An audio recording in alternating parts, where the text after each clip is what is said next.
그 자라고추라고 하는데 이게 이제 잠복은경 이런 식으로 많이 부르잖아요. 우리가 자라를 보면 목이 짧잖아요. 그리고 위험하면 쑥 들어가고, 자라 목이 나왔을 때는 정상적으로 보이는데 얘가 숨어버리면 작게 보이고, 그러니까 이게 남자들 은경을 봤을 때 외관상으로는 작게 보이기만 하는 거지 실제로는 정상적인 은경인 거죠. 그러니까 결국은 함몰되어 있어 가지고 외관상으로 작게 보이는 경우죠. 사우나 탕에서 딱 앉아서 보면은 뭐 애기들부터 청소년, 성인, 노인에 이르기까지 뭐 다양하게 은경 크기가 있는데 잠복은경들을 많이 볼 수가 있어요. 그만큼 자라고추는 전 연령층에 다양하게 있거든요. 근데 이제 실제로 우리 비뇨기과 외래에서 보는 경우는, 그러니까 유학이나 초등학교 다니고 있을 때 부모가 대부분 데리고 와요. 엄청 걱정을 하고 와요. 우리 애기 고추가 너무 작다고, 외소증 아니냐고 깜짝 놀라서 오거든요. 저희가 검사를 해보면은 거의 다 자라고추예요. 그걸 어떻게 아냐? 이 성기, 기저부를 쭉 눌러봐요. 그러면 이게 파묻혀 있는 경우는 이게 쭉 나오는 거거든요. 그래서 정상적으로 나오는가 봐보거든요. 부모님들에게 이야기해줘. 너무 걱정하지 말라고. 애들 대부분 비만 때문에 파묻혀 있는 거니까 식이요법하고 운동요법 해라고 하거든요. 그런데 이제 청소년이나 성인 같은 경우도 이 자라고추가 있거든요. 그럴 때는 발기시 은경 길이를 같이 비교를 해봐요. 보통 발기가 되면은 우리가 눌렀을 때랑 똑같은 효과가 나타나거든요. 그래서 숨어있던 것도 발기가 되면 쑥 빠져나오기 때문에 자라고추인지 아닌지 우리가 알 수가 있죠. 자라고추는 원인하고 모양에 따라서 여러 가지로 불려요. 잠복은경, 숨은은경, 함몰은경, 매몰은경, 포획은경, 갇힌은경, 갈퀴은경이라고 해요. 잠복은경하고 숨은은경은 똑같은 뜻이에요. 눈에 띄지 않는 은경이란 뜻이에요.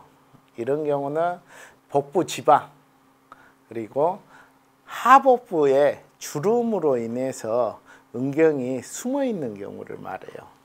다음으로 이제 함몰은경, 매몰은경, 이건 똑같은 말이에요. 그래서 이런 경우는 비만이 가장 많아요.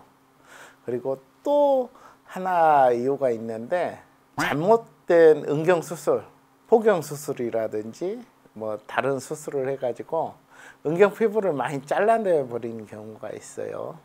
그런 경우라든지 또 교통사고라든지 운동하고 나서 사고로 인해서 기두 포피에 이 피부 밑에 파묻혀 버리는 거 있어요. 협착 때문에. 그래서 보이지 않는 경우예요. 다음으로 이제 세 번째로 포획은경과 갇힌은경이 있어요. 이건 똑같은 말이에요. 은경에 근막이 있거든요. 이게 비정상적으로 두꺼워져서 잡아당기는 거예요. 몸 안쪽으로. 그래서 갇히는 은경이 돼 있는데, 우리는 이제 그런 경우에는 고관절을 굴곡을 시켜봐요. 그래서 이것을 구별을 할 수가 있어요. 고관절에 따라서 움직이는가 안 움직이는가 해서, 실제로 성기가 정상 크기다면 고관절 굴곡에 의해서 성기가 나오거든요. 그래서 정상 은경인 것을 확인을 할 수가 있죠. 마지막으로 이제 갈퀴은경이에요. 비뇨기과 전문의가 아닌 의사 선생님들이 봤을 때 이것을 잘 구별을 못해요. 이것은 음낭의 선천적인 장애예요. 이 성기가 있으면 이렇게 하고 음낭이 돼야 되는데 음낭이 이렇게 자라버린 거죠. 그래서 음낭이 이렇게 가버리니까 성기가 없는 것처럼 보이는 거죠. 남자 몸을 병리학적인 측면에서 보면은 복부에 지방층이 있잖아요. 이 지방층이 이 치골 상부로 해서 은경의 기저부, 그리고 음낭, 그리고 해음부, 항문, 그리고 대퇴부, 이 허벅지 안쪽까지 연결돼 있어요. 그런데 이것이 은경 부위에 와서 두껍게 달토스페이셜하는데 이 근막이 딱 달라붙어 있어야 되거든요. 근데 이게 피부랑 달라붙지 않아 가지고 이게 막 움직이는 거예요. 이 근막의 고정성이 떨어지니까 이 은경 몸통이 뱃속으로 쑥 들어가 버리는 거예요. 그래서 병리학적으로 보면은 그게 가장 큰 원인이에요. 그래서 우리가 이제 가장 흔하게 자라고추라고 하는데 실제로는 그 원인이나 모양에 따라서 이렇게 네 가지로 변형이 됩니다.